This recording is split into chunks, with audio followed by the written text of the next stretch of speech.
Bien, vamos a hablar ahora acerca de lo que es la normalidad y la fracción molar, jóvenes. Prácticamente cuando hablamos de normalidad es una medida de concentración igual al peso, que equivale en gramos por litro de solución. En gramos por litro de solución, como se ve acá. Y tenemos también lo que es la fracción molar. La fracción molar nos va a representar prácticamente una unidad química que se usa para expresar la concentración de un soluto en una disolución y se define como un cociente entre los moles del soluto y el total de moles de la disolución, que se calcula sumando prácticamente los moles de soluto y de solvente. Entonces, como ya lo habíamos hablado anteriormente en la clase pasada o en el video pasado, tenemos entonces tenemos que observar entonces la referencia acerca de la normalidad y molaridad. Bien, tenemos aquí un ejemplo. Dice calcule el número equivalente en gramos de la siguiente reacción, y tenemos una reacción aquí que establece H2SO4, que si recuerdan es un ácido sulfúrico, y una OH que es una base. Recordemos, un ácido, ¿por qué? Porque lleva H al inicio. Hidróxido porque lleva OH en su molécula y lleva un elemento metálico a la par. Una sal porque va compuesto de un ácido y va compuesto de una sal, que el sodio es un sal. Y agua, H2O. Bien, entonces tenemos esta reacción en el cual vamos a hacer lo siguiente. Vamos a sacar el peso molecular.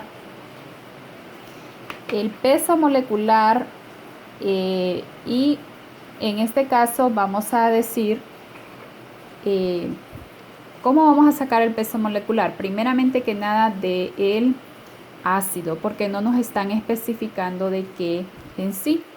Entonces, si queremos sacar el del ácido, vamos a tomar en cuenta sus valencias. Bien, recordemos que la valencia del hidrógeno, siempre saquemos el del metal, es 1. Miren la valencia, aquí se observa, es 1. Entonces, el subíndice que tiene acá es 2. 2 por 1 es 2. Pero si en este determinado caso no vamos a tomar en cuenta esto, sino que vamos a determinar prácticamente solo los subíndices para poder sacar el peso molecular. 2 por 1, 2. 1 por el peso molecular del azufre. Entonces el peso molecular del azufre es 32.06. Como no se puede redondear, el 0 no le puede dar a 32, pues lo dejamos en 32.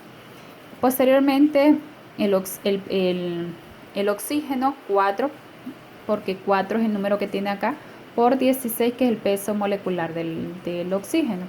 Luego lo multiplicamos y lo sumamos. Esto nos resulta 98. Entonces, el peso molecular dividido entre el número de protones.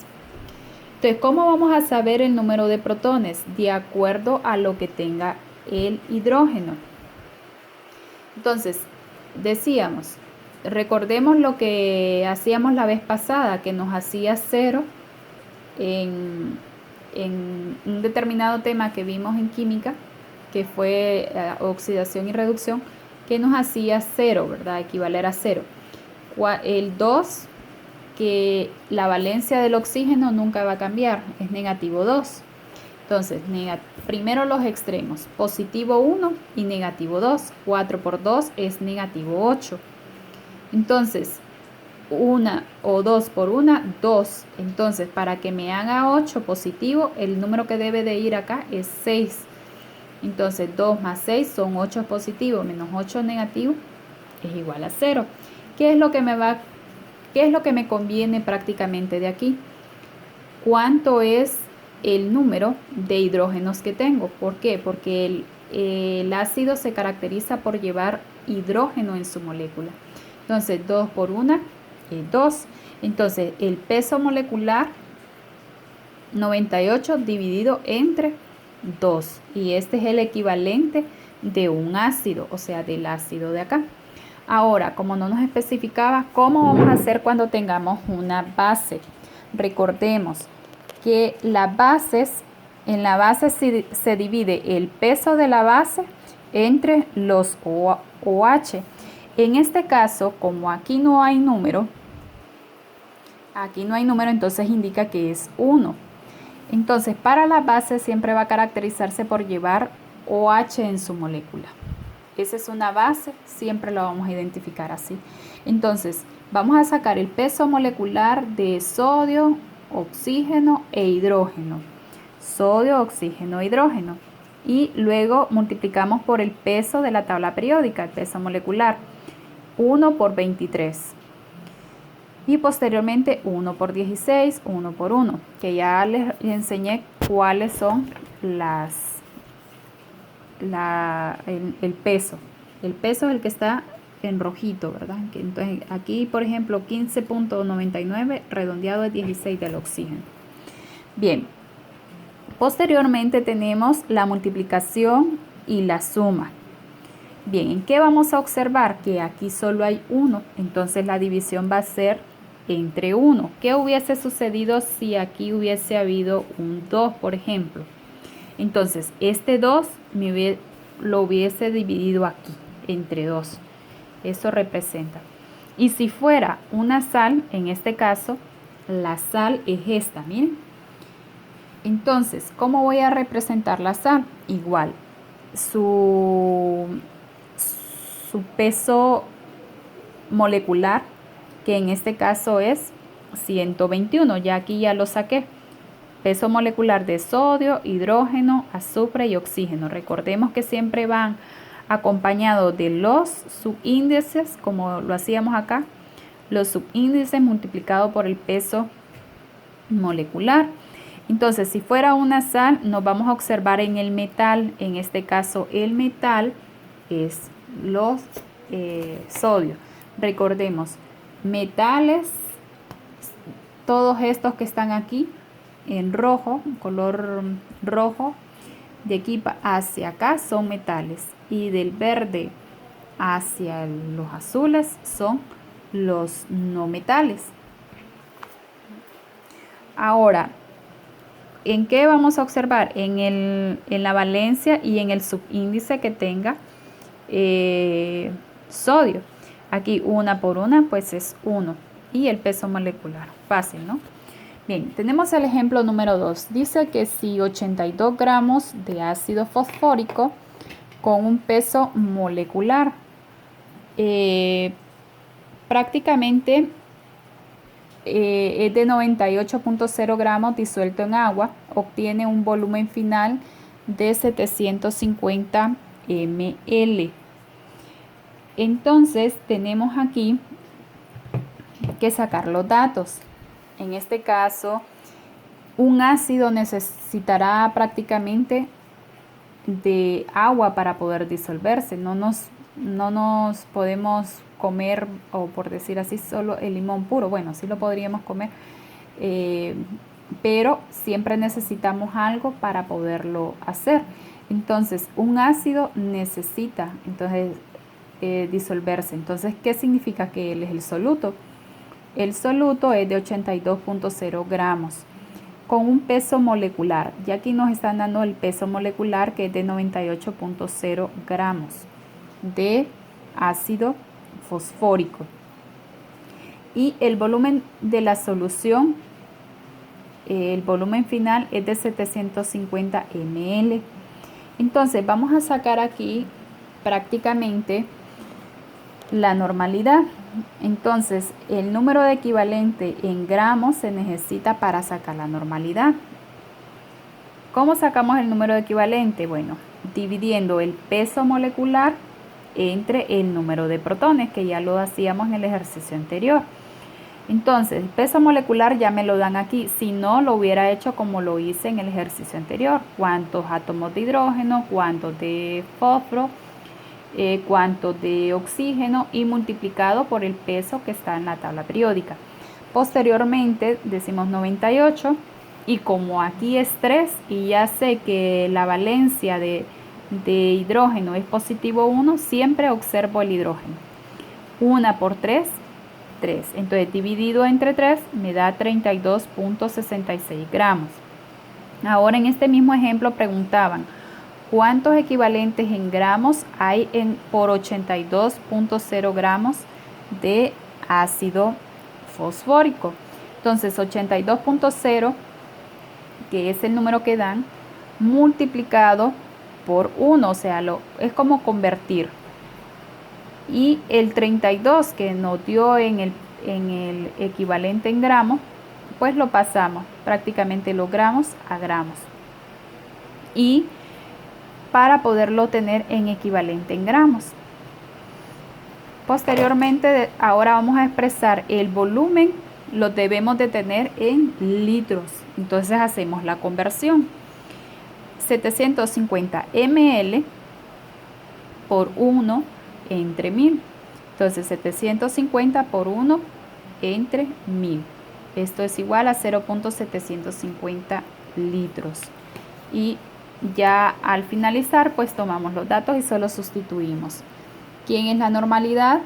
Bien, en este caso tenemos el equivalente del soluto. ¿Cuánto era el equivalente del soluto? Pues era 251. Entonces 251, aquí arriba, dividido entre 0.750 litros y nos da 3.5. Bien.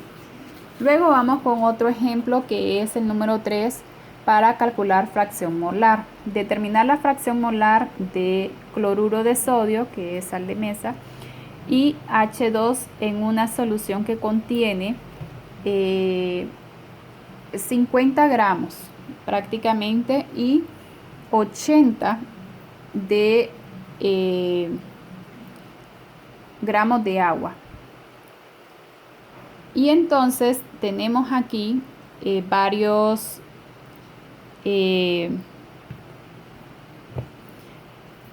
vamos a sacar los datos aquí. Bien, entonces tenemos aquí masa de cloruro de sodio. Aquí lo que nos dan es la masa, 50 gramos. Luego tenemos la masa, 80 gramos de agua. O sea, prácticamente la masa es la cantidad. Ahora, vamos a sacar el peso molecular. ¿Cómo lo obtenemos? Pues aquí lo hice. Por ejemplo, de NaCl, pues tenemos un átomo de sodio y un átomo de cloro, multiplicado por el peso molecular de la tabla periódica. Entonces, esto multiplicado nos dio 23 y este 35, sumados son 58, el peso molecular, o sea, estamos hablando en sí de la molécula. Y de agua igual, 2 átomos de hidrógeno, un átomo de oxígeno multiplicado por el peso que sale en la tabla periódica. Entonces, el peso molecular. Bien, una vez tenemos esta parte de acá, y ya la tenemos acá en los datos, se calcula el número de moles de cada uno de los componentes. Entonces voy a calcular el número de moles de cloruro de sodio y voy a decir 50 gramos, que son los que tengo acá, multiplicados por 1 mol y dividido entre lo que me dio del peso molecular. Esto es para pasarlo a moles. Entonces, 50 gramos multiplicado por 1 y dividido entre 58, 0.86 moles de cloruro de sodio. Posteriormente tenemos el agua, 80 gramos multiplicado por 1 y dividido entre 18, que fue el peso molecular. Y esto resulta 4.44 moles de agua. Entonces, para la fracción molar, que es una de las cuales las fórmulas, vamos a tener la fracción molar de sodio, cloruro de sodio. 0.86, que en este caso tenemos la fórmula aquí. Moles de soluto dividido prácticamente entre moles de soluto más moles de solvente. Entonces, aquí el soluto ya sabemos que es la sal prácticamente. Entonces, para la sal vamos a tener 0.86. ¿Quién es? Es la sal dividido entre los moles de soluto, como ordena la fórmula, más los moles de solvente. Entonces tenemos aquí moles de soluto y moles de solvente, que es el agua, y lo tomamos 0.86 de los resultados que nos dio en los moles. Esto lo sumamos y nos dio esto, luego hacemos la división y nos resulta 0.16. Para la fracción molar del agua, del solvente, prácticamente podemos emplear esta fórmula. Moles de B, en este caso moles, prácticamente ¿quién sería B aquí? Pues aquí sería B el agua. Entre moles de soluto, moles de A, perdón, sí, moles de soluto más moles de B. Bien, entonces tenemos la misma. 44.44, que era lo que nos dio en el agua. Es como que tengamos aquí A y B, para que lo puedan comprender. Entonces, y como vamos siguiendo o empleando esta fórmula, la de la B, porque ya sacamos la A, es la misma. Entonces vamos a tener para el solvente 44.44 dividido entre 0.86, que era el que nos dio en el cloruro de sodio, más el mismo solvente. Luego se divide, se suma, se divide y es el resultado. Comprobante.